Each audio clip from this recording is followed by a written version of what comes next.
Welcome into a KXLY Plus exclusive Selection Sunday show. I'm Jack Wallace alongside Sydney Berger, and just not too long ago, the Gonzaga-Bulldogs found out their March Madness fate.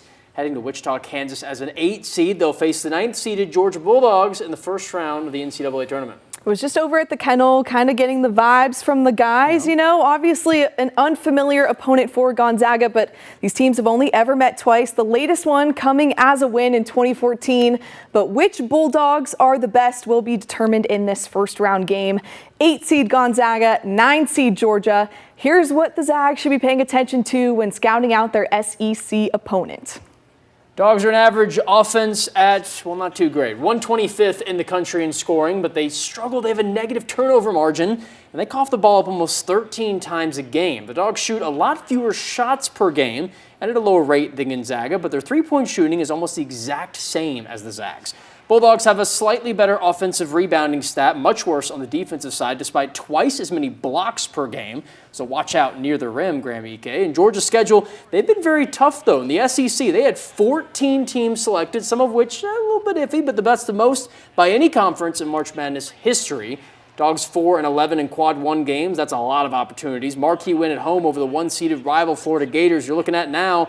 But these two teams with Gonzaga shared one common opponent in the big dance, the Kentucky Wildcats. Georgia beat them by 13 at home. So taking a look at these first-round games in Wichita, Zags and Dogs winner will play the winner of top-seeded Houston, the Big 12 champs, and the 16th seed SIUE Jaguars. That's the Ohio Valley Conference champs.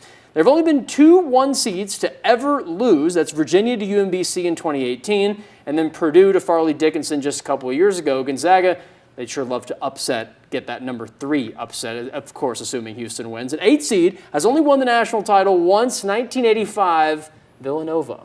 Hey, the Gonzaga Bulldogs might be that next one, that next 8th seed champ. We want to keep our hopes up here. Gonzaga, they love playing their best basketball in March, and their last 4 games definitely show what they're all about. A big contrast to Georgia's 125th offensive performance. They are second in the country in scoring offense. They've won their last 4 outings. 3 of those victories were chalked up as quad 1 wins, including their WCC championship against St. Mary's. The players and head coach Mark Few have agreed they are playing some of their most cohesive basketball of the season, which might be why they feel slightly snubbed as an 8 seed.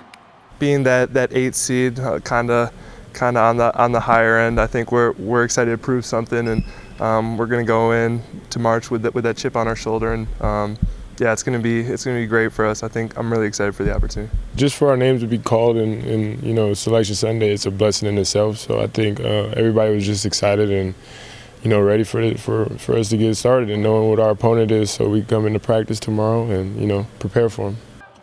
Obviously, this is their 26th March Madness appearance. That's the second longest active streak behind Michigan State. So that's why they're saying they just feel grateful to see their name called on Selection Sunday. They have struggled closing out big games. That's kind of a storyline that Ryan Nembhard didn't even want to address today. He said they just have to continue putting up these strong defensive performances that they've been able to string together in these last few games. If you want to hear my professional opinion here, it might not mean much, but the players didn't explicitly say this. I think the vibe was that they hoped for a 6 seed, expected the 7 seed, and then weren't really shocked with the 8. I think they expected it with that St. Mary's win. That was a big win, and they have this nice streak of quad 1 wins. But again, that committee making the bracket, they're going to look at the whole picture, and some of those big losses by a small margin are kind of going to get you at the end of things here. Well, and that's exactly why they were top 10 in most predictive measures, like the Ken Pom Net, all those computer rankings, because they reward winning big time and then losing by a very tight margin, which is exactly what Gonzaga did all season. But their resume, like you said, the resume just really hurt them. They just didn't get that many opportunities.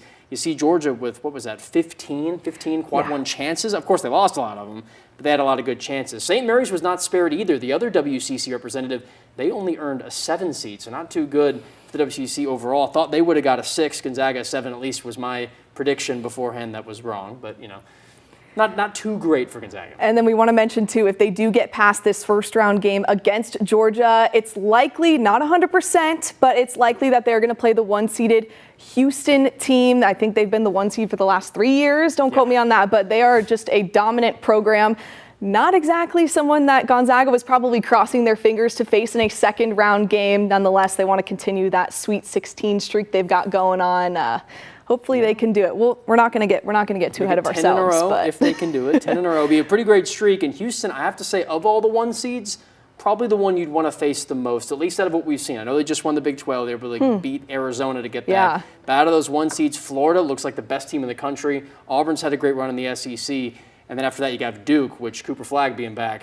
Man, that's not a team you want to play. So if you have to play any of them, you don't want to play any of them. If you need our bracket making advice, here it is right now. Regardless, every game in March Madness is going to be legit. It's going to be hard fought. We're going to see which Bulldogs come out on top in this first round game. We really appreciate you being here with us for this exclusive KXLY Plus Selection Sunday show. We're going to break it all down a lot more tonight at 11 o'clock on 4 News Now. We'll see you then.